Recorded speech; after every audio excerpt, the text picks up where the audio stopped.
Yes, ma'am. Okay. Except for some senior positions, companies remain unaffected by the death, insanity, or insolvency of an individual. यानी जो share holders हैं, share holders में कोई भी owners जो है उनमें किसी भी तरह की चेंज आती है, जैसे हमने अभी डिस्कस किया कि if anybody wants to leave the company, if anybody wants to transfer their share to some other company or whatever the case may be, इन सारी चीज़ों से कंपनी की एग्जिस्टेंस को कोई फर्क नहीं पड़ेगा. लेकिन you can see here except for some senior positions. What do we mean by this here? Someone's mic is open. Kindly mute your mics. It's quite disturbing. It's better now. Okay, तो except for some senior positions, इससे क्या मुराद है? Which type of senior positions that could be?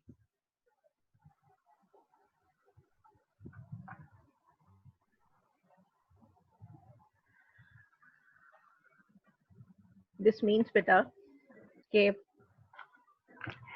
some executives, some executive level officers like CEO or board of directors members, these positions are very critical position for any organization, that could be company or even partnership or whatsoever. तो उन positions में अगर changes आती है तो that could cause in some cases for the winding up of company, but other than that, when we are talking about the shareholders, then the case would not be the same. shareholders में कोई भी change आएगा तो उससे company की existence को कोई फर्क नहीं पड़ेगा. So is it clear up to the definition of company? Yes, ma'am. Good. Okay, now this was all about company, and now we are moving to discuss the joint stock company. Before that, let me discuss a bit about the difference between company and corporation. You must have heard both of these terms. Somewhere you might have heard the term joint stock company, or you might have also heard some at some other place as corporation. So ever it comes in your mind that there could be some difference between both of these terms, or both are alternative of one another?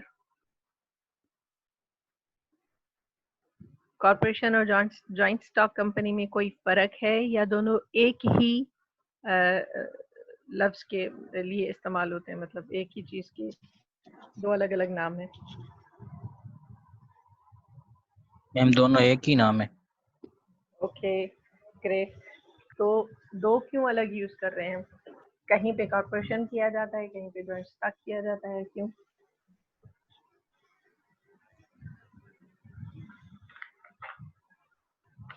बेटा this is British American difference. Keep in the mind, एक American English होती है, एक British English होती है, और कुछ terms ऐसे होते हैं. Even in business and commerce, we will be studying so many terms which could be alternatively used. कुछ ब्रिटिश इंग्लिश से होंगे, कुछ जैसे share holder and stock holder. Share holder और स्टॉक होल्डर दोनों एक ही चीज है. Is it so? जी मैम. स्टेक होल्डर और स्टॉक होल्डर डिफरेंट है, लेकिन स्टॉक होल्डर और शेयर होल्डर सेम है. तो शेयर होल्डर जो है वो ब्रिटिश है, इंग्लिश है, और स्टॉक होल्डर जो है वो अमेरिकन है. जैसे आपने प्रैक्टिकली लाइफ में देखा होगा कि जब हम अपनी गाड़ियों में फ्यूल फिल अप कराने जाते हैं तो हम देखते हैं कि कहीं पे पेट्रोलियम लिखा होता है और कहीं पे गैसोलीन भी लिखा होता है. तो ये भी इसी तरह से पेट्रोलियम ब्रिटिश है और गैसोलीन जो है वो अमेरिकन इंग्लिश है. तो काफी सारे ऐसे टर्म्स होते हैं जो हमारी नजरों में आएंगे. इसी तरह से जॉइंट स्टॉक कंपनी और कॉर्पोरेशन भी है, दोनों एक ही हैं, एक अमेरिकन है, एक ब्रिटिश है. That's it. Okay. So a joint stock company is that it is a business organization that is owned jointly by all its shareholders. So first of all, here we are in need to discuss what do we mean by shareholders here. Shareholder हम किसको कह रहे हैं यहाँ पे? Ma'am जो company में हिस्सेदार हों। जैसे सोल ट्रेडरशिप में ऐसे था कि एक ही इन्वेस्टर होता है, सारा रिस्क उसी का होता है, सारी इन्वेस्टमेंट्स उसी की होती हैं, ठीक है। पार्टनरशिप में ये था कि पब्लिक प्राइवेट के डिफरेंस से नंबर ऑफ पार्टनर डिफरेंट था, लेकिन जितने भी पार्टनर्स थे वो उन्हीं की इन्वेस्टमेंट होती थी। ज्वाइंट स्टॉक कंपनी में ऐसा है कि general public can be your partner, general public can own certain portion of your company. आम लोगों को इनवाइट किया जाता है शेयर्स परचेज करने के लिए when ever the company is in need for fund raising. Clear? और जितना भी शेयर एक शेयर होल्डर ओ करता है, जितना भी वो परचेज करता है, उतने की ही ओनरशिप। लेट सपोज के आपने 100,000 के शेयर्स परचेज किए हैं एबीसी कंपनी के, so you will be considered as the owner of 100,000 share. आप उतनी वर्थ के ओनर बन जाएंगे उस कंपनी के अंदर जिसके आपने शेयर्स परचेज किए हैं। क्लियर? सो बेसिक जो मैम कोई एग्जांपल दे। लेट्स सपोज जी मैम शेयर होल्डर्स ओनर होते हैं ज्वाइंट स्टॉक कंपनी में ना? जी बिल्कुल। ओनर हम किसे कहते हैं? The person who is going to invest the amount in taking all the risk with him. वही ओनर होता है ना जो अपने पैसे लगाता है, जो बिजनेस में इन्वेस्ट करता है, ठीक है। ओनर की डेफिनेशन यही है, चाहे अपना उसमें हो, सोल प्रोप्रिएटरशिप में हो, चाहे पार्टनरशिप में हो, चाहे कॉर्पोरेशन में हो, लेकिन डेफिनेशन यही है कि जो पैसे इन्वेस्ट करता है, जो रिस्क उठाता है, वही ओनर होता है। तो यहाँ पे हम यही बात कर रहे हैं कि जो इन्वेस्टमेंट होती है वो जनरल पब्लिक की होती है कंपनी के अंदर, ठीक है। यानी कि जब भी कंपनी को किसी ने कहा कि एग्जांपल दें, तो हमने थोड़ी देर पहले बात की थी कि कोई कंपनी है, लेट्स सपोज कि उसका नाम हम सपोज कर लेते हैं Indus dyeing and manufacturing company, let's suppose. अब उनको फंड्स की जरूरत है, जब ये सारा प्रोसीजर जब हम कैसे वो इशू करते हैं, किन किन इंस्टॉलमेंट्स में करते हैं, ये सारी डिटेल्स आगे जैसे हम करेंगे तो आपको स्टेप बाय स्टेप समझ आएंगी। लेकिन शेयर होल्डर्स ओनर होते हैं क्योंकि वो शेयर परचेज करते हैं यानी कि वो उतना अमाउंट पे करते हैं। अब मैंने कहा कि आपने लेट सपोज के 100,000 के शेयर्स परचेज किए हैं एबीसी कंपनी के, उसका मतलब ये है कि आपने 100,000 पे किए हैं उस कंपनी को, यानी कि उस कंपनी के अंदर इन्वेस्ट किए हैं आपने। अब अपनी उस इन्वेस्टमेंट की बेसिस पे आपको रिटर्न मिलेगा जो कि आपका डिविडेंड कहलाएगा। डिविडेंड हम उस अमाउंट को कहते हैं जो कि आप अपने जो शेयर है जो आपने इन्वेस्ट किया है, लेट्स सपोज के 100 रुपए का एक शेयर है और आपने 10 शेयर्स खरीदे हैं। अब हर शेयर के ऊपर अगर आपको 1 रुपए का प्रॉफिट मिल रहा है तो वो आपका डिविडेंड है। वो भी एक पीस ऑफ पेपर होता है, एक सर्टिफिकेट होता है जो कंपनी आपको देती है एज एविडेंस कि आप उनके शेयर होल्डर हैं और आप अपनी उस इन्वेस्टमेंट के रिटर्न पे आपको वो डिविडेंड पे कर रहे हैं। लेकिन ये सारी टेक्निकलिटीज हम आगे जाके जब स्टेप बाय स्टेप डिस्कस करेंगे तब आपको ज्यादा क्लियरिटी से आएंगी। यहाँ तक क्लियर है या किसी को कुछ पूछना है? मैडम शेयर होल्डर्स मतलब कि शेयर खरीदण सां ई ओनर थी वेंदो आहे, त पोइ उन जा शेयर्स पोइ फरोख्त करे थींदा आहिनि? फर्क मतलब मैडम ॾिसो बेटा, जेतिरे अमाउंट जा जेतिरे अमाउंट जा तव्हां शेयर ख़रीद कया आहिनि तव्हां ओतिरे अमाउंट जा ओनर थींदो। हाणे हिकिड़ी कंपनी आहे जंहिंजी टोटल वर्थ आहे से फॉर दैट के 100 मिलियन जी डॉलर लेट्स सपोज। उन 100 जी मिलियन डॉलर मां लेट्स सपोज के तव्हां $500 शेयर ख़रीद कया आहिनि त तव्हांजी ओनरशिप सिर्फ़ु $500 जी ई रहंदी। जी ठीकु आहे। जेतिरी तव्हांजी इन्वेस्टमेंट हूंदी, अगरि 10% इन्वेस्टमेंट आहे, 5% इन्वेस्टमेंट आहे, 0.2% इन्वेस्टमेंट आहे तव्हांजी टोटल इन्वेस्टमेंट जी, त जी तव्हांजी जेका इन्वेस्टमेंट आहे according to that you will be considered the owner और the shareholder for that. तव्हांजो क्वेश्चन छा हो त सेल कीअं थींदो आहे? मतलब मैडम ॾिसो यान जे शेयर होल्डर शेयर परचेज करे पियो त शेयर परचेज करण सां ई हुनखे ओनर ठाही वेंदो आहे। बिल्कुलु बिल्कुलु। परचेस करण जो हिकिड़ो प्रोसीजर अच्छा हूंदो हुन आहे।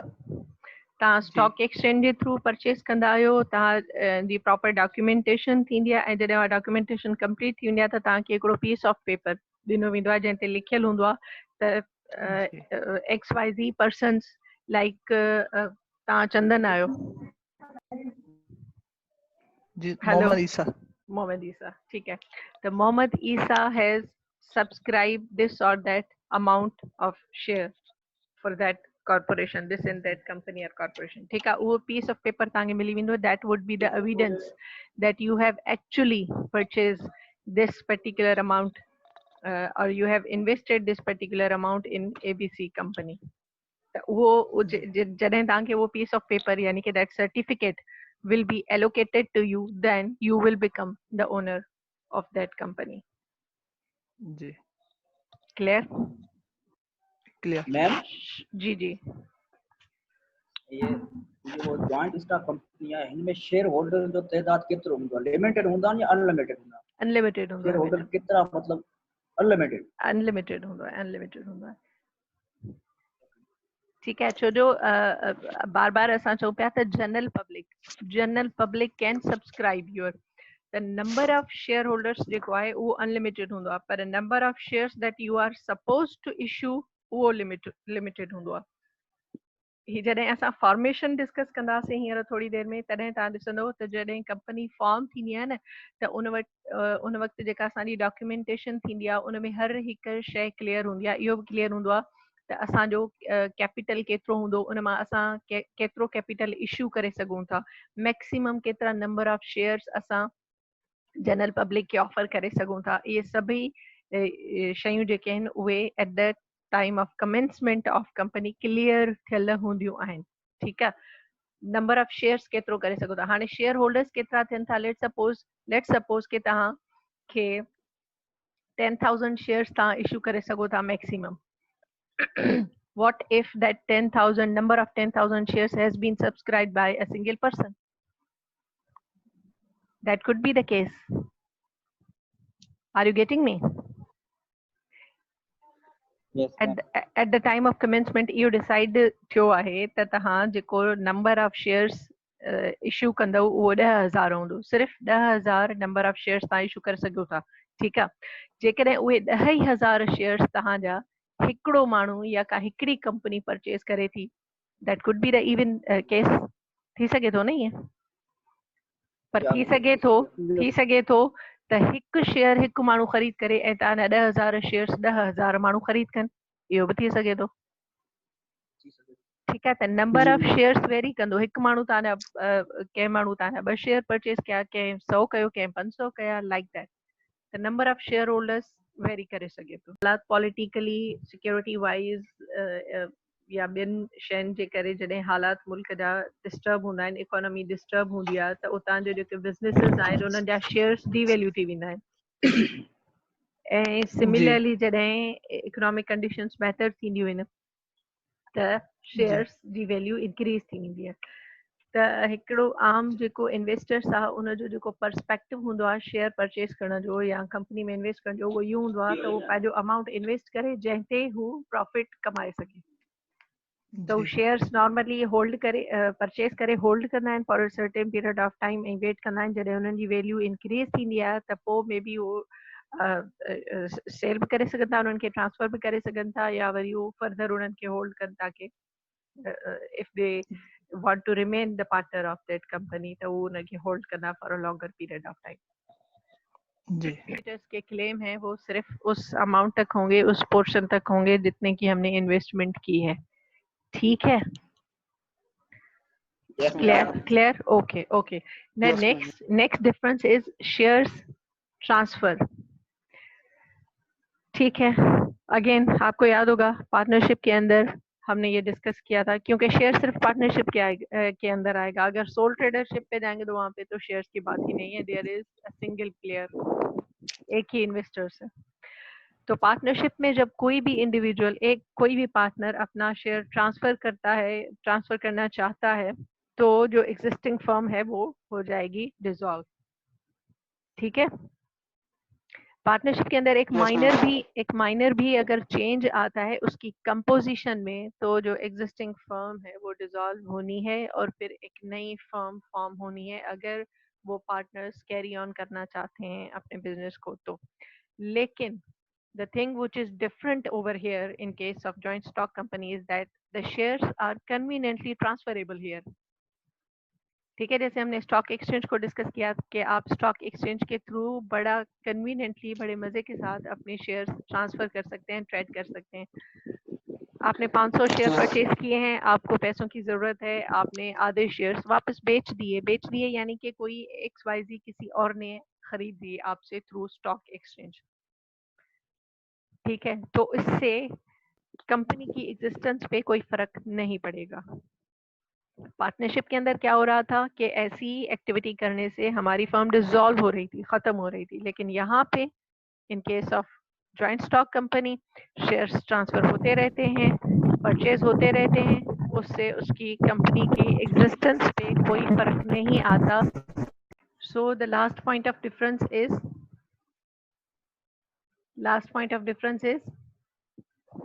आखिरी क्या चीज है, नंबर 5 जो है वो क्या है? स्केल में. Okay, so Scale में. what do you think the limited companies scale is broader or joint stock companies scale is comparatively broader? ज्यादा बड़ा scale joint stock company. Joint stock company Ma'am, का, क्योंकि उसकी परपेचुअल ये succession है, उसका number of share holders unlimited है. तो इसलिए Yes, हम ma'am. ये कह सकते हैं कि joint stock company functions on a broader scale as compared to limited company. ठीक है, Yes, ma'am. all these 5 points are clear to all of you? Yes, ma'am. Okay. Ma'am ownership में और पार्टनरशिप में क्या फर्क है? ओनरशिप में और पार्टनरशिप में, ओनर जी हम मैम. कहते हैं, ओनर से मुराद हमारी सिंपली ये है कि the person who has invested in any particular business. Owner sole tradership का भी होता है, ओनर पार्टनरशिप का भी होता है, ओनर कंपनी के भी होते हैं. ओनर से मुराद द पर्सन और the persons who have invested in any particular business. और पार्टनर से मुराद हमारी ये है कि when 2 or more than 2 persons are running the same organization.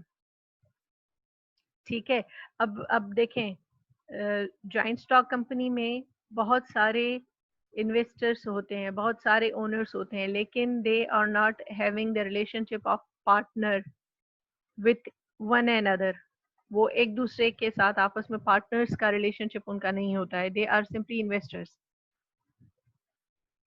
Are you getting me? Yes ma'am. Yes, ma'am. और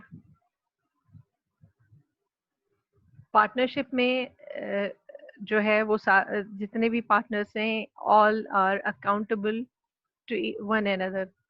वो सब एक दूसरे के एक्ट्स पे डिपेंड करते हैं. कोई एग्रीमेंट होना होता है, कोई भी ऑफिशियल डॉक्यूमेंटेशन होती है, तमाम पार्टनर्स का कंसेंट होना ज़रूरी होता है, तमाम सिग्नेटरीज के साइन होने ज़रूरी होते हैं. लेकिन यहाँ पे जो शेयर होल्डर्स हैं इन केस ऑफ कंपनी, वो पार्टनर्स नहीं है, वो सिर्फ इन्वेस्टर्स हैं. पार्टनर्स एक दूसरे के साथ नहीं है. ठीक है, इन केस ऑफ कॉर्पोरेशन तो जो इन्वेस्टर्स हैं वो एक दूसरे को जानते भी नहीं है. Got it? Yes, ma'am. Yes, So, ma'am. okay. So the joint stock company is a voluntary association of persons for profit having the capital divided into some transferable shares. This is a complete and concise definition of joint stock company which contains almost all the points we have discussed earlier. It's a voluntary association. Association हम कैसे कहते हैं? Association means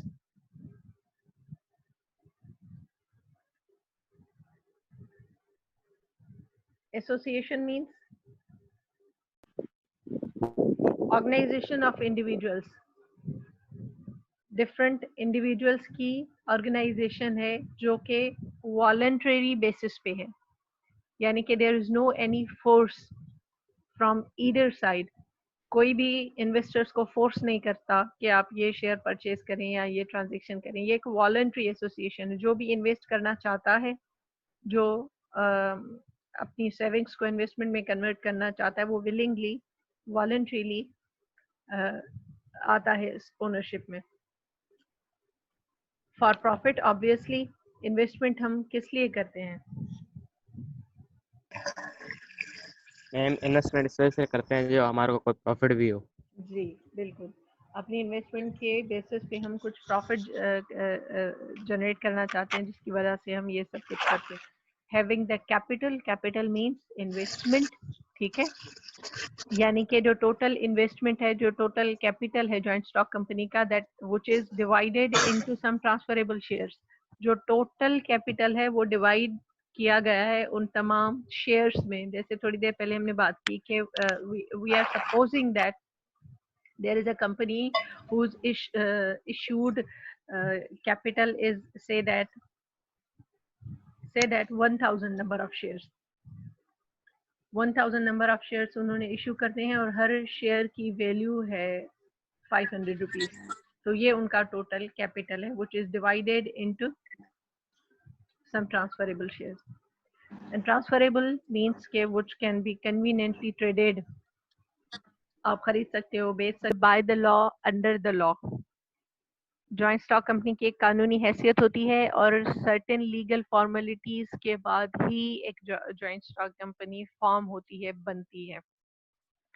तो artificial legal person से मुराद ये है कि कंपनी की अपनी सेपरेट आइडेंटिटी होती है, सेपरेट लीगल एंटिटी होती है, जिसकी बेसिस पे वो किसी भी लीगल कॉन्ट्रैक्ट में इंडल्ज हो सकती है.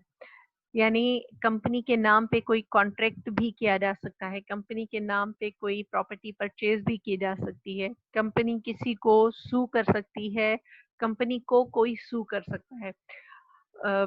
सू करना समझते हैं आप?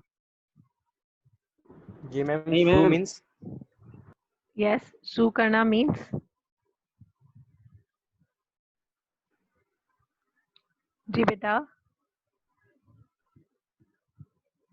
खरीदना मैम. Ma'am great. सू करना मीन्स केस करना. आपको लीगल टर्मिनोलॉजी के अंदर हम बात कर रहे हैं कि सू करना मीन्स के आपके ऊपर कोई केस कर सकता है, लीगली आपको बाउंड कर सकता है, या आप भी किसी पे कर सकते हो. मीन्स के कंपनी को कोई सू कर सकता है and that name of company will be treated, will be handled as a separate artificial legal person, or it would be having a separate legal entity other than its owners. Are you getting me? अब एक company के बहुत सारे जो हैं investors हैं, owners हैं, in the form of share holder, hundreds, thousands, you name it. बहुत सारे इन्वेस्टर्स हैं, ओनर्स हैं. तो उन सब के नाम उसमें नहीं आएंगे. डेफिनेटली नाम सिर्फ आएगा कॉर्पोरेशन का, जो कंपनी है उसका, क्योंकि company itself has an artificial legal person. It is being treated as a legal person, as an individual, और as a legal artificial person उसके ये सारे राइट हैं कि कंपनी प्रॉपर्टी परचेज कर सकती है, किसी भी कॉन्ट्रैक्ट में आ सकती है, किसी को सू कर सकती है, कोई उसको सू कर सकता है. ये सारे राइट्स हैं एक कंपनी के. ठीक है. Okay ma'am. Then perpetual succession, ये भी हम डिस्कस कर चुके हैं. Shall I repeat this? Perpetual Yes, ma'am. succession. Perpetual succession से हमारी ये मुराद है कि जो लाइफ है कॉरपोरेशन की, जॉइंट स्टॉक कंपनी की, वो अनलिमिटेड है। वो किसी भी तरह की तब्दीली से, इंटरनल तब्दीली से, यानी कि आपके नंबर ऑफ शेयर होल्डर्स बढ़ने से या नंबर ऑफ शेयर होल्डर्स कम होने से, या कोई शेयर होल्डर्स आपके शेयर्स ट्रांसफर करते हैं, कोई शेयर, किसी शेयर होल्डर की डेथ हो जाती है, कोई लीव कर जाता है कॉरपोरेशन को, तो इन सारी चीज़ों से कंपनी की एग्जिस्टेंस पे कोई फर्क नहीं पड़ेगा। Perpetual succession means the company is having unlimited life. ठीक है, किसी भी स्पेसिफिक इवेंट के अकर होने से कंपनी की लाइफ या एग्जिस्टेंस खत्म नहीं होगी। इसको हम कहते हैं परपेचुअल सक्सेशन। ठीक है। Okay. Okay. Limited liability we have discussed in very detail. Limited liability क्या है कि जितने भी ओनर्स हैं उनकी जो लाइबिलिटी है, उनके क्रेडिटर्स के जो क्लेम है, that will be only concern up to the limit you have invested the amount in the corporation. जितने अमाउंट के शेयर्स आपने परचेज किए हुए हैं, सिर्फ उतने ही अमाउंट के लिए आप अकाउंटेबल हैं, उससे ज्यादा के लिए नहीं है। This is why we are saying that the liability is limited over here. ठीक है। Okay. Okay, then common seal, the stamp of the corporation. ठीक है, जो लीगल स्टैम्प है, हर डॉक्यूमेंटेशन के लिए, हर फॉर्मेलिटी के लिए उस स्टैम्प की जरूरत होती है। That stamp is basically the face of that corporation. ठीक है। Yes, ma'am. Yes, ma'am. ज्यादा होती हैं जिसमें के comparatively टाइम ज्यादा लगता है। Then lack of secrecy for the company because the number of owners are unlimited and statutory documents होते हैं जो कि कंपनी ने पब्लिक करने होते हैं। सर्टेन डॉक्यूमेंट्स होते हैं, वो हम आगे चल के डिस्कस करते हैं, वो पब्लिक करने होते हैं, तो इस तरह से जो सीक्रेसी है वो मेंटेन नहीं हो पाती है। Then conflict of interest. Am I audible to all of you? Yes, ma'am. Conflict of interest, whenever there are multiple individuals, whenever there are multiple domain, तो conflict of interest आ जाता है। जहाँ वेरिएशन होती है इंडिविजुअल्स की, perspectives की, organisations की, तो वहाँ पे इंटरेस्ट का टकराव आता है। हर एक के अलग अलग मफादात होते हैं, हर ऑर्गेनाइजेशन के, हर डोमेन के अलग अलग मफादात होते हैं, इंटरेस्ट होते हैं, तो उनका कॉन्फ्लिक्ट आता है। तो ये सब चीज़ें हैं जो कि क्योंकि joint stock corporation, joint stock company जो है वो लार्जर स्केल पे रन करते हैं हम, तो इन सारे प्रॉब्लम्स को भी फेस करना पड़ता है। Then here are some different types of joint stock company: chartered company, statutory company और registered company. First of all chartered company, लेकिन पाकिस्तान के अंदर अब कोई भी कंपनी चार्टर्ड कंपनी नहीं है। Clear? Okay. East India company भी ब्रिटिश चार्टर से एस्टैब्लिश हुई थी। ईस्ट इंडिया कंपनी के बारे में पता होगा ना? Yes, Yes, ma'am. ma'am. हाँ, तो वो भी ब्रिटिश चार्टर से बनी थी। बैंक ऑफ इंग्लैंड भी ब्रिटिश चार्टर से बनी थी। वहाँ पे तो अभी भी किंगडमशिप है, यहाँ पे नहीं है, तो इसलिए यहाँ पे चार्टर कंपनीज नहीं होती हैं। ठीक है। Yes, ma'am. Okay, Yes, ma'am. Then statutory company, the companies which are formed or incorporated by a special act of parliament or an ordinance are known as statutory companies.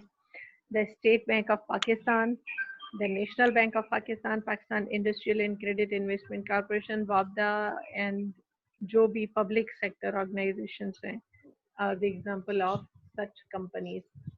यानी कि statutory companies वो जो state के लिए काम करती हैं और स्टेट जिनको बनाती है, जो कि पब्लिक सेक्टर में आती हैं, जैसे कि आपका नेशनल बैंक है, वापडा है, स्टेट बैंक है, और इस तरह की जितनी भी दूसरी पब्लिक सेक्टर ऑर्गेनाइजेशंस है, पब्लिक सेक्टर कंपनीज हैं।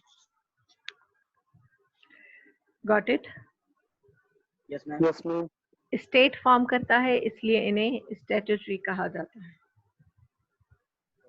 ठीक है। Yes, ma'am. Then registered companies, it is incorporated under the Companies Act. Which Companies Act? Companies Ordinance 1984. ठीक है। To form and supervise the registered company, it possesses separate legal entity apart from the member, यानी के private registered companies.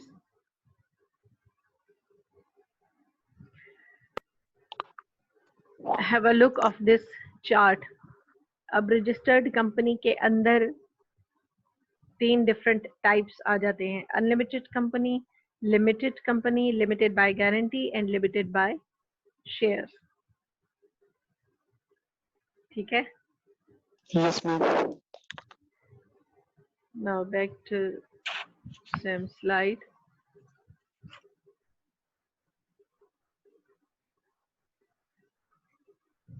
Company limited by shares. In this type of registered company, the liability of its members is limited up to the value of shares purchased by them, as we have discussed. And this is very much this, it must be very clear to all of you. Is it so? Yes ma'am. It is essential for such companies to use the word limited. जो limited company है उसको लाजमन ये लफ्ज अपने नाम के साथ लगाना है। ABC limited company, XYZ limited company. तो जो लिमिटेड कंपनी है उसको लिमिटेड का टर्म अपने नाम के साथ लाजमी लगाना है at the end of their names, so that the people may know that the liability of its members is limited. ठीक है। Yes, ma'am. Limited by share ये है कि आपकी लायबिलिटी जो है that is limited up to the amount of shares, up to the value of shares you have subscribed, you have purchased within that particular organization. ठीक है। Yes ma'am. Then it comes to the company limited by guarantee. This is the company in which the liability of its members is limited up to the amount guaranteed by each member at the time of winding up of non-profit making organization. Okay. Limited by shares में हम ये कह रहे थे कि उनकी liability limited है up to the particular amount, up to the particular value they have invested in the company. ठीक है। Limited by guarantee means the liability of members will be considered to be limit up to the amount they have guaranteed. वो certain amount guarantee करते हैं कि जब भी liquidate हुई company या जब भी ये कंपनी वाइंड अप होगी तो हम सर्टेन अमाउंट पे करेंगे in order to pay off the liabilities of company. ये एक गारंटी होती है, ये एक एग्रीमेंट होता है जो कि जितने भी मेंबरान होते हैं वो अग्री करते हैं उसके ऊपर। तो जब वो टाइम अकर होता है यानी कि जब कंपनी वाइंड अप हो रही होती है तो उस टाइम वो अमाउंट एक्चुअली पे ऑफ करते हैं जितने की उन्होंने कमिटमेंट की होती थी या जितने की उन्होंने गारंटी दी हुई होती थी। Got it? Yes, ma'am. और ये बिजनेस या प्रॉफिट बेस्ड ऑर्गेनाइजेशंस के अंदर नहीं होता है, ये नॉन प्रॉफिट बेस्ड ऑर्गेनाइजेशंस के अंदर होता है। ठीक है। यानी जस्ट लाइक सोल प्रोप्रिएटरशिप, जो क्रेडिटर्स के क्लेम हैं वो अनलिमिटेड हैं और वो आपके पर्सनल एसेट्स तक भी आ सकते हैं। In case of insolvency, every member of the company is liable for paying off company's debts. If in the event of winding up the assets of such company are insufficient to pay its liabilities, then members are called to contribute their personal assets to settle the debts. ठीक है। ये चीज आपको clearly पता होगी कि जब भी कोई बिजनेस किसी भी नेचर का बिजनेस, चाहे वो सोल प्रोप्रिएटरशिप हो, चाहे वो पार्टनर हो, चाहे वो कंपनी हो, जब भी वाइंड अप होने जाता है बिजनेस को, हम डिसॉल्व करते हैं तो सबसे पहला काम जो हम करते हैं वो करते हैं क्रेडिटर्स को पे ऑफ करना। ऐसा ही है ना? Yes ma'am. जिन लोगों Yes, से ma'am. हमने पैसे लिए हुए होते हैं, जिनसे हमने उधार लिया होता है, सबसे पहले हम उनका पैसा, उनके जो अमाउंट है वो पे ऑफ करते हैं। उसके बाद जो बचता है या जो कम होता है उसकी फिर एडजस्टमेंट होती है। तो अगर कोई कंपनी अनलिमिटेड है, यानी कि ऐसी कोई कंपनी जिसके नाम के साथ लिमिटेड नहीं लगता, जो कंपनी लिमिटेड होगी वो अपने नाम के साथ LTD लाजमी लगाती होगी, जो नहीं लगाती मीन्स कि वो अनलिमिटेड है। और जो अनलिमिटेड है उसके क्रेडिटर्स के क्लेम पर्सनल एसेट्स तक जाएंगे, ओनर्स के। ये सिर्फ तभी होगा Ma'am. जब जब जब जो बिजनेस के एसेट्स हैं they are not sufficient to pay off the liabilities. अगर आप जब बिजनेस वाइंड अप कर रहे हैं तो आपने जितने भी एसेट्स थे वो सबसे पहले बेचे, और जब आपने लायबिलिटीज पे ऑफ करने बैठे तो आपको पता चला कि your assets are sufficient enough to pay back the liabilities in total. जितना भी आपने कर्जा लिया हुआ था वो सारा बिजनेस के एसेट्स को सेल करने के बाद पे ऑफ हो जाता है कन्वीनियंटली, तो किस्सा खत्म। ठीक है, यानी कि आपके क्रेडिटर्स सेटिस्फाई हो गए, उनके जितने भी क्लेम्स थे वो सेटिस्फाई हो गए, तो उनका क्लेम फर्दर नहीं रहेगा, खत्म हो जाएगा। लेकिन this will be the case only if your assets of your business are not sufficient to pay off the liabilities। ठीक है, यस मैम। तो ये सिर्फ उस केस में होगा।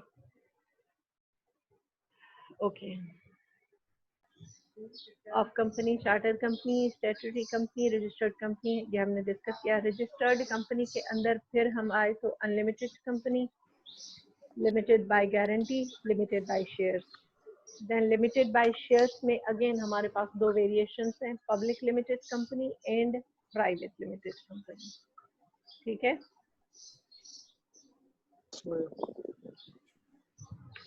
so at least 7 members, and there is no restriction for what? For transferring the shares, for maximum number of what? Maximum number of investors or owners। क्योंकि public company है इसलिए owners, number of owners and number of share holders की कोई restriction नहीं है। जितने भी लोग आपके शेयर्स परचेज करना चाहें कर सकते हैं। ठीक है, और for subscription of shares and debentures is called public company। Minimum number of investors should be 7। 7 से कम लोग पब्लिक कंपनी फॉर्म नहीं कर सकते। एट लीस्ट यानी कि कम से कम 7 मेंबरान होने चाहिए, यानी कि 7 इन्वेस्टर्स होने चाहिए, 7 ओनर्स होने चाहिए in order to form a public company, और ज्यादा से ज्यादा की कोई रिस्ट्रिक्शन नहीं है। Got it? मैम डिबेंचर्स की माने ये? हाँ, डिबेंचर्स। शेयर्स समझ में अची हो तव्हांखे। शेयर्स वे हूंदा आहिनि जॾहिं कंपनी खे फंड्स जी ज़रूरत हूंदी आहे, कैपिटल जी ज़रूरत हूंदी आहे, तो जनरल पब्लिक खे कॉल कंदी आहे for the sake of investment. हाणे शेयर्स ऐं डिबेंचर में the thing which is technically different is that debentures are treated as a liability। Yes ma'am. debentures इहो आहे जॾहिं ऑर्गेनाइजेशन खे पैसनि जी ज़रूरत हूंदी आहे, फंड्स जी ज़रूरत हूंदी आहे, त डिबेंचर्स इशू कंदी आहे। टेक्निकल प्रोसीजर जेको आहे उहो शेयर्स ऐं डिबेंचर्स जो साॻियो ई आहे। तव्हां जनरल पब्लिक खे कॉल कंदा आहियो डिबेंचर्स लाइ, ईअं ई डिबेंचर्स जो सर्टेन अमाउंट हूंदो आहे। लेट्स सपोज 100 रुपीज़ जो हिकिड़ो डिबेंचर आहे, तव्हां सर्टेन नंबर ऑफ डिबेंचर्स तव्हां ऑफर कयो था, डिफरेंट जनरल पब्लिक उहे परचेज करे थी यानी कि ओतिरो अमाउंट इन्वेस्ट करे थी। Similarly as we done with shares, 100 रुपए जो हिकिड़ो डिबेंचर आहे, कंहिं तव्हांजा 10 डिबेंचर्स परचेज कया आहिनि, यानी कि तव्हांखे 1000 रुपयो इन्वेस्ट कयो आहे तव्हांजी कंपनी में। Is it so? ठीक आहे। हाणे the thing which is different is that debentures are being treated as a liability. This happens when company doesn't want to scatter its ownership. So जो तव्हां अगर shares offer कंदा माण्हू तव्हांजा shares purchase कंदा त share purchase करण खां पोइ they will become automatically the owner of your company. ठीक है, ownership transfer थी वेंदी. जॾहिं ownership transfer थी त उन्हनि वटि voting rights अची वेंदा.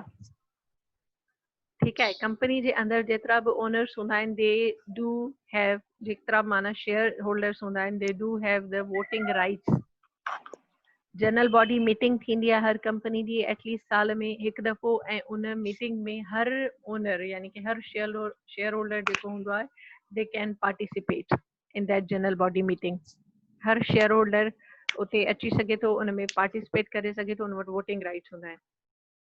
पर जेकॾहिं का कंपनी इहो सभु कुझु या पंहिंजी सीक्रेसी लीक आउट नथी करणु चाहे, पंहिंजी ओनरशिप खे वधीक स्कैटर नथी करणु चाहे, या तव्हांजो जेको रजिस्टर्ड लिमिट आहे शेयर्स जी त तव्हां एटलीस्ट मैक्सिमम जेको आहे उहो हेतिरा नंबर ऑफ शेयर्स इशू करे सघो था. से that 100,000 number of shares you can issue only. ऐं if you have reached to that maximum limit त हाणे तव्हां उन खां वधीक शेयर्स इशू करे ई नथा सघो, पर still you are in need of funds. त पोइ तव्हां you will go for the debentures. पोइ तव्हां लाइबिलिटी वठंदा, पोइ तव्हां उधर खणंदा, पर कंहिंखां खणंदा? जनरल पब्लिक खां. ऐं उनखे पे ऑफ करण जो इहो ई तरीक़ो आहे, तक़रीबन सेम आहे जीअं शेयर्स खे पाण कंदा आहियूं with the passage of time.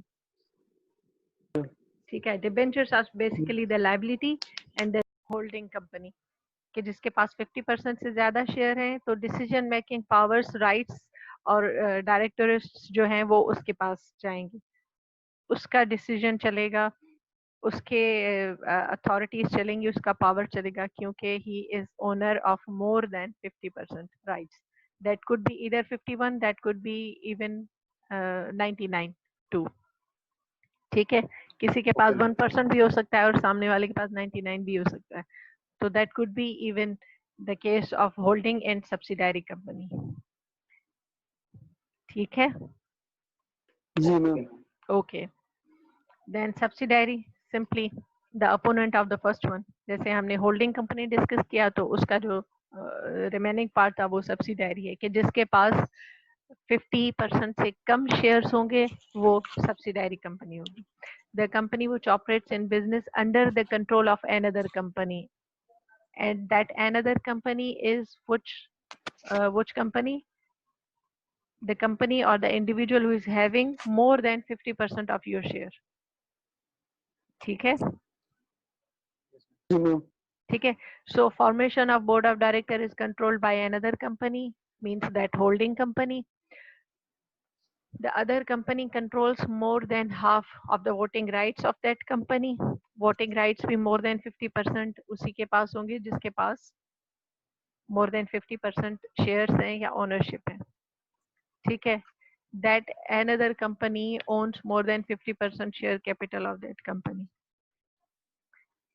So clearly, if we are in the position to understand the holding company, then we will be for short clear for subsidiary company too. ठीक है, जी ma'am. both are interdependent, interrelated. Then government companies. A government company is a company in which at least 51% of paid up capital has been subscribed by government. PTCL के case में हम देख रहे हैं कि 51% कतर ऑर्गेनाइजेशन के पास है और 49% पाकिस्तान गवर्नमेंट के पास है. गवर्नमेंट कंपनीज वो होंगी जिसके एट लीस्ट 51 यानी कि 50% से ज्यादा. ऐसी ऑर्गेनाइजेशन जिसके 50% से ज्यादा शेयर्स गवर्नमेंट के पास हो और less than 50%, that could B 49 और that could be even 1% owned by general public.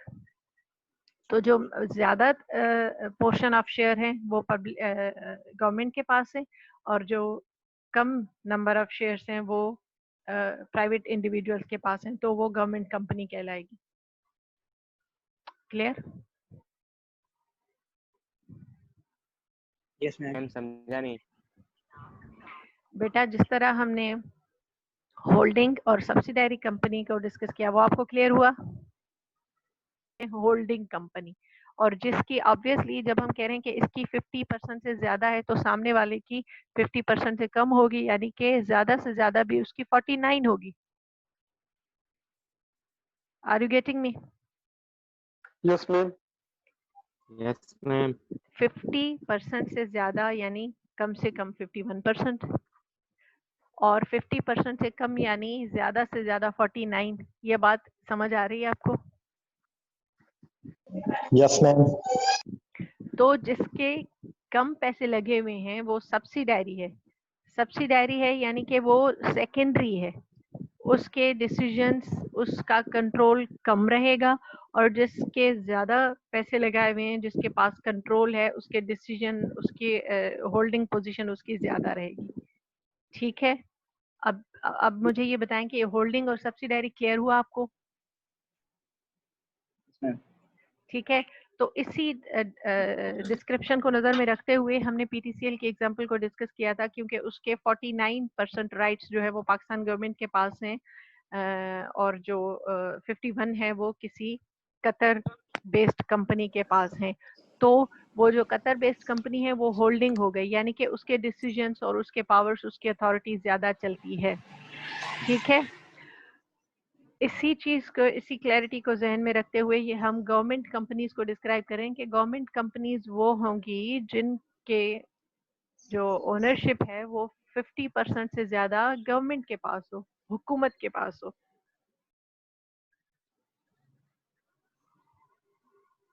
Are you getting me? Yes, ma'am. Yes, ma'am.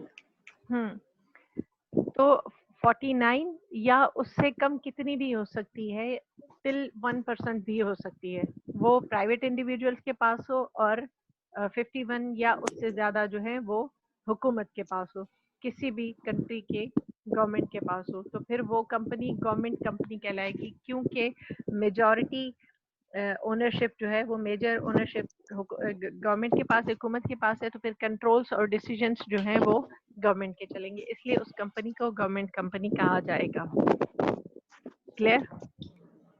Yes, ma'am. Yes, ma'am. Okay, so now here are stages in the formation of joint stock company. एक joint stock company किस तरह से form होती है, उसके procedures क्या हैं? First of all is promotion. Promotion इससे जो है वो आइडिया कंसीव करने से स्टार्ट होता है। आपको कोई आइडिया आपने कंसीव किया कि इस तरह से आपने बिजनेस स्टार्ट करना है, इस तरह की आपने कंपनी लॉन्च करनी है, वहां से प्रमोशन प्रोसेस स्टार्ट होता है। Okay, promotion of a business simply refers to all those activities that are required to be undertaken to establish a new business unit for manufacturing or distribution of any product or provide any service to the people that depends on the case. आपकी जो company है वो कोई service based भी हो सकती है, product based भी हो सकती है। It starts with conceiving an idea of business, जहाँ से आपको आइडिया क्लिक हुआ कि इस तरह की सर्विस आप प्रोवाइड करना चाहते हैं, या should commence a service like that, या इस तरह की कोई नॉवेल, कोई इनोवेटिव प्रोडक्ट आप बनाना चाहें। उसका आइडिया जब आपको कंसीव हुआ, जब आपको कोई आइडिया क्लिक हुआ, या एटलीस्ट मेक श्योर करेंगे कि is it possible to make all these resources available for this particular business. उसके बाद हमारी फिजिबिलिटी रिपोर्ट कंप्लीट हो जाएगी कि yes this particular project is doable, it should be started. A promoter can be defined as a person or a group of persons who conceive the idea of setting up a new business.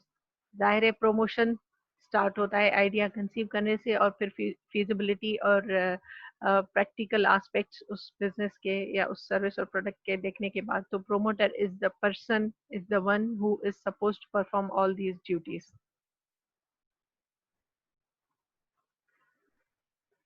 So here are different types of promoters. Professional promoters, financial promoters. Professional promoters are those who are specialists in promoting new business ventures. they do it on a whole time basis as their occupation or profession. Look, there are some professional promoters, यानी कि उनका काम यही होता है कि वो new business को कमेंस करते हैं, सेटअप करते हैं, उसकी जितनी फॉर्मेलिटीज होती हैं उनको फुलफिल करते हैं, और जो प्रोफेशनल प्रोमोटर्स होते हैं उनकी सर्विसेज को अक्वायर करती हैं कंपनीज जिन्होंने नया बिजनेस कमेंस करना होता है। वो हायर करते हैं प्रोफेशनल प्रोमोटर्स को, उनकी सर्विसेज लेते हैं और उनको पे करते हैं in return.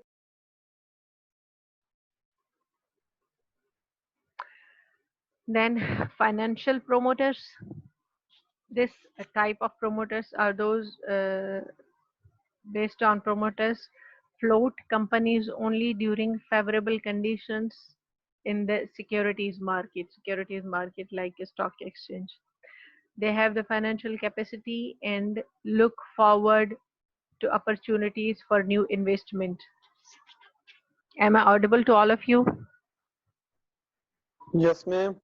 Okay, financial promoters वो होते हैं जिनको हमने थोड़ी देर पहले डिस्कस किया था कि ब्रोकर्स या एजेंट जो कि स्टॉक एक्सचेंज के अंदर बैठे हुए होते हैं, जो कि आपको जो है पोजीशन बता रहे होते हैं कि कौन सी कंपनीज अपवर्ड जा रही हैं, कौन सी डाउनवर्ड जा रही हैं, कहाँ पे इन्वेस्ट करना बेहतर रहेगा,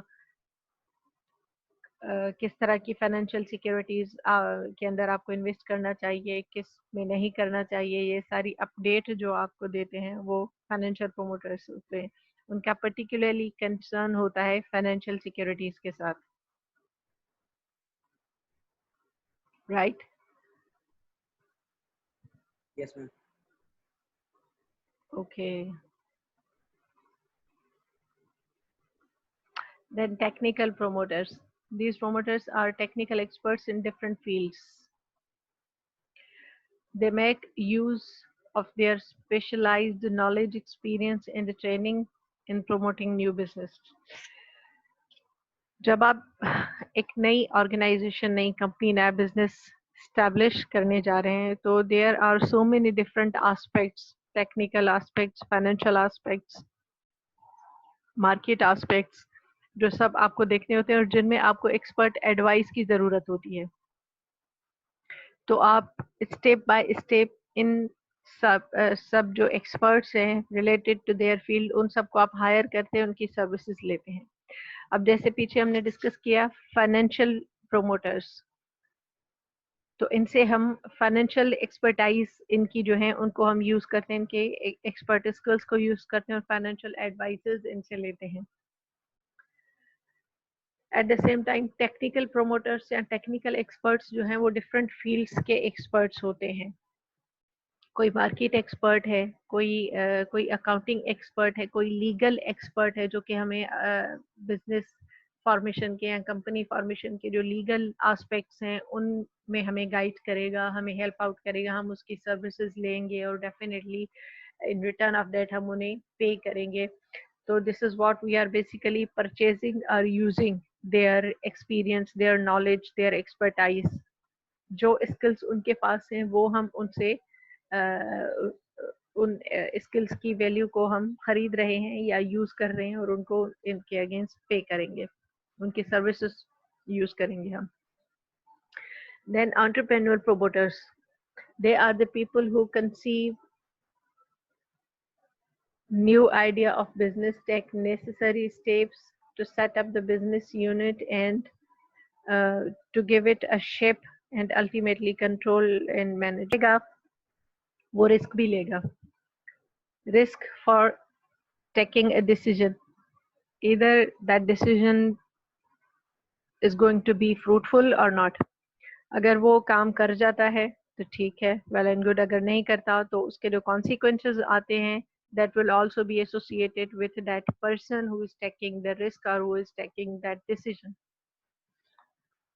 So entrepreneur basically उसे कहते हैं जो कि innovative, जो कि अपनी बिजनेस में that either could be a service or product, उसके अंदर novelty ले आए, कोई इनोवेटिव बिजनेस करे, इनोवेटिव डिसीजन ले और उसका रिस्क उठाए, उस डिसीजन के सक्सेसफुल होने का या सक्सेसफुल ना होने का रिस्क जो है वो उठाए, वो एंटरप्रेन्योर होता है.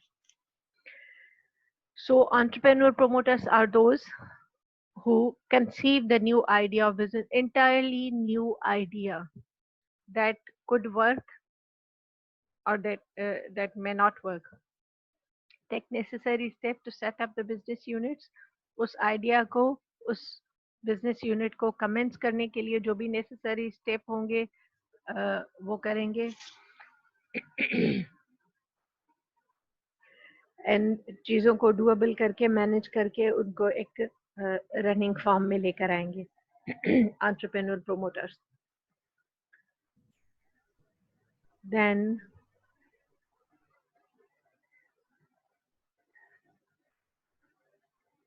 specialized institutions. There are certain financial institutions which provide financial assistance and guidance in launching new venture and often collaborate with new entrepreneur and promote new businesses. हमारे पास hello. Yes, ma'am. Yes, ma'am. हाँ, तो हमारे पास different micro finance banks होते हैं जो launch करने में help out करते हैं और फाइनेंशियल असिस्टेंस प्रोवाइड करते हैं. न तमाम घणा व्हाट्सएप ग्रुप्स क्रिएट इहो कयो त इरिलेवेंट शयूं बिल्कुल भी पोस्ट डिस्कस करेंगे लिमिटेड कंपनी और जॉइंट स्टॉक कंपनी के. यहाँ पे आपको बहुत सारी चीजें क्लियर हो जाएंगी जो थोड़े बहुत क्वेश्चन अभी आपके जहन में आ रहे होंगे. First difference is ownership. Limited company में ओनरशिप जो है वो सर्टेन स्ट्रिक्टेड नंबर ऑफ इंडिविजुअल्स थे जिनके पास थी. जैसे हमने डिस्कस किया था कि पब्लिक पार्टनरशिप, प्राइवेट पार्टनरशिप, उसमें नंबर ऑफ पार्टनर्स डिफरेंट होते थे. लेकिन यहाँ पे ओनरशिप जो है क्योंकि जनरल पब्लिक की है तो number of owners could be unlimited, जो कि अभी अभी हमने डिस्कस किया है. इवन अगर पार्टनरशिप नहीं भी है लिमिटेड कंपनी के अंदर तो नॉर्मली जो फंड्स रेजिंग होती है, जो कैपिटल इन्वेस्ट किया जाता है, वो कुछ restricted numbers of promoters, friends या फैमिली फ्रेंड्स, फैमिली मेंबर्स या क्लोज रिलेशंस जो होते हैं उनसे लेके कैपिटल इन्वेस्ट किया जाता है. लेकिन जॉइंट स्टॉक कंपनी के अंदर ओनरशिप जो है वो बहुत स्कैटर्ड होती है. General public is suppose to invest over there, तो जो नंबर ऑफ ओनर्स हैं वो अनलिमिटेड हो सकते हैं. There is no any certain restriction on the number of investors और owners. Clear? Yes, ma'am. Okay. Then the second point is trading in stock exchange. When we talk in terms of limited company, we cannot trade through stock exchange because limited companies are not listed with stock exchange. ठीक है. Stock exchange के अंदर वही companies अपने shares trade कर सकती हैं जो कि लिस्टेड होती हैं, यानी कि रजिस्टर्ड होती हैं विद स्टॉक एक्सचेंज. तो सिर्फ जॉइंट स्टॉक कंपनी या कॉरपोरेशन ही अपने शेयर्स स्टॉक एक्सचेंज के थ्रू ट्रेड कर सकती हैं. ठीक है. मैम ये स्टॉक एक्सचेंज होता क्या है, थोड़ा ये तो डिफाइन करना. स्टॉक एक्सचेंज क्या होता है? स्टॉक एक्सचेंज फाइनेंशियल इंस्टीट्यूशन होता है किसी भी कंट्री का जो कि फाइनेंशियल सिक्योरिटीज के साथ डील करता है. अब आप पूछेंगे फाइनेंशियल सिक्योरिटीज क्या होती हैं? जैसे आपके शेयर्स हो गए, आपके डिबेंचर्स हो गए, आपके बॉन्ड्स हो गए, प्राइस बॉन्ड्स हो गए. जितनी भी लिस्टेड कॉरपोरेशंस होंगी यानी कि जो रजिस्टर्ड हैं स्टॉक एक्सचेंज के साथ, वो अपनी सारी ट्रेडिंग जो है अपनी फाइनेंशियल सिक्योरिटीज को वो स्टॉक एक्सचेंज के थ्रू करती हैं. यानी कि it's just like a market. जैसे आपकी कपड़ों की मार्केट हो गई, आपको किसी भी और चीज़ की मार्केट हो गई, तो पर्टिकुलरली जब आपको कपड़ा खरीद करना है तो आप क्लॉथ मार्केट जाएंगे, आपको फिश खरीदनी है तो फिश मार्केट जाएंगे. तो इसलिए जब आपको फाइनेंशियल सिक्योरिटीज के ट्रेडिंग करनी है, परचेज करनी है, इधर सेल करनी है, तो आप स्टॉक एक्सचेंज जाते हैं, स्टॉक एक्सचेंज को रेफर करते हैं. ठीक है, वहाँ पे कुछ इंटरमीडिएटरीज होते हैं जो कि जो कि आपसे डील करते हैं, जिनके साथ अगर आप इन्वेस्ट करना चाह रहे हैं और आप न्यू हैं तो आप जाके वहाँ पे किसी इंटरमीडिएटरी के साथ, जिन्हें ब्रोकर कहा जाता है, ब्रोकर मींस एजेंट, और वो एजेंट Yes, वो होते हैं जो कि कंपनी के और आपके बीच में एज अ मिडिल मैन और एज एजेंट रोल प्ले करते हैं। वो आपको गाइड करते हैं और आपकी जो प्रेफरेंसेस हो, लेट सपोज कि आपकी लिमिट है कि सर्टेन और certain amount you are suppose to invest, आपके पास कुछ पर्टिकुलर अमाउंट है जो कि आप किसी अच्छी कंपनी में इन्वेस्ट करना चाहते हैं। अच्छी से मुराद डेफिनेटली कि आपका ये मोटिव होगा कि जहाँ से आप कुछ प्रॉफिट अर्न कर सकें।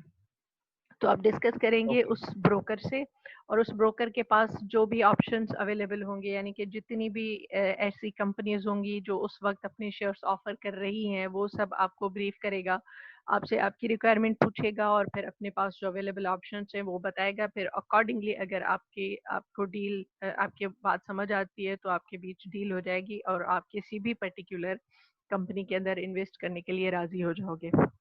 सो स्टॉक एक्सचेंज बेसिकली एक मार्केट ही है, जिस तरह दूसरी तमाम मार्केट्स होती हैं, लेकिन ये मार्केट किस चीज़ की है? फाइनेंशियल सिक्योरिटीज की। ये सिर्फ फाइनेंस Okay. को डील करती है। ठीक है, Okay. Shall we move ahead? आगे बढ़े बेटा? Yes, ma'am. Okay okay. So stock exchange के बाद है लिमिटेड लायबिलिटी। तो क्योंकि लिमिटेड कंपनी के साथ लगता ही टर्म लिमिटेड है, उसका मतलब क्या था कि लिमिटेड कंपनी या जो एलटीडी टर्म अक्सर आपने देखा होगा लगा होता है, इसका मतलब क्या होता है? मुझे उसकी बड़ी अच्छी liability तरीके जो से है याद है limited कि हमने ये चीज क्लास में डिस्कस महदूद की थी। मुद्दत के लिए। है। Yes, ma'am. महदूद मुद्दत के लिए? महदूद नहीं मैम, महदूद महदूद नहीं मैम, जी लिमिटेड जी। से मुराद के उसकी लायबिलिटी जो है ना वो लिमिटेड होती है। Like what? लाइक के मैम, अगर एक बंदा अगर बिजनेस को अपनी कंपनी खोलता है तो वो कंपनी अगर फ्लॉप हो जाती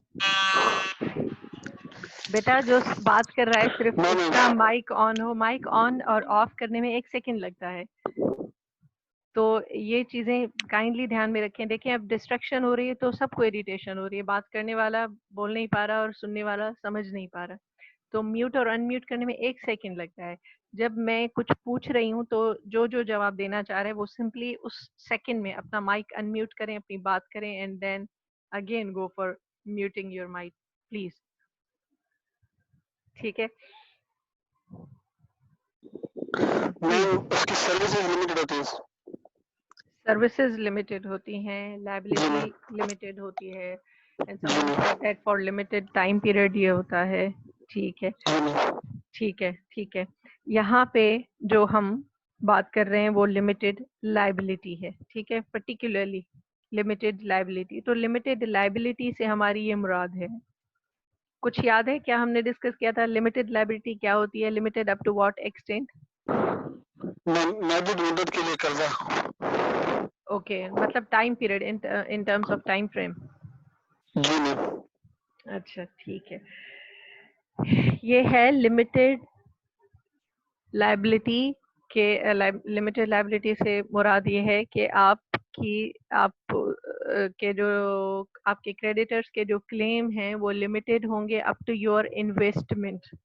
अब देखें, हमने डिस्कस किया थोड़ी देर पहले कि एक कॉरपोरेशन जो है वो 100 मिलियन या 1000 मिलियन उसकी टोटल वर्थ है। ठीक है, उसके अंदर आपकी इन्वेस्टमेंट कितनी है? आपने $500 की सिर्फ इन्वेस्टमेंट की है। ठीक है, are you getting me? Yes ma'am. Yes ma'am. Okay okay. So अब एक ऐसी कंपनी जिसकी 100 मिलियन 1000 वर्थ है, उसमें आपकी इन्वेस्टमेंट सिर्फ 500 की है, तो अगर वो कंपनी बैंकरप्ट हो जाती है या उसके क्रेडिटर्स के जो क्लेम है, तो क्या आप पे भी वो क्लेम हो सकते हैं और आप भी लायबल हो सकते हैं उसकी टोटल लायबिलिटी के लिए? जी या मैम। फिर आप सिर्फ लायबल होंगे उस पोर्शन के लिए जो कि आपने इन्वेस्ट किया है? जी जी मैम, पोर्शन के लिए। एग्जैक्टली अगर आपने 500 शेयर्स खरीदे हैं, यानी कि 500 की इन्वेस्टमेंट है आपकी, से दैट 0.5% की आप ओनरशिप है आपके पास, तो आप सिर्फ लायबल होंगे उस अमाउंट के लिए जो आपने इन्वेस्ट किया है। ठीक है, means your liability will remain limited up to your investment, up to your portion of ownership. जितनी परसेंटेज की ओनरशिप आपके पास है, you will be only liable for that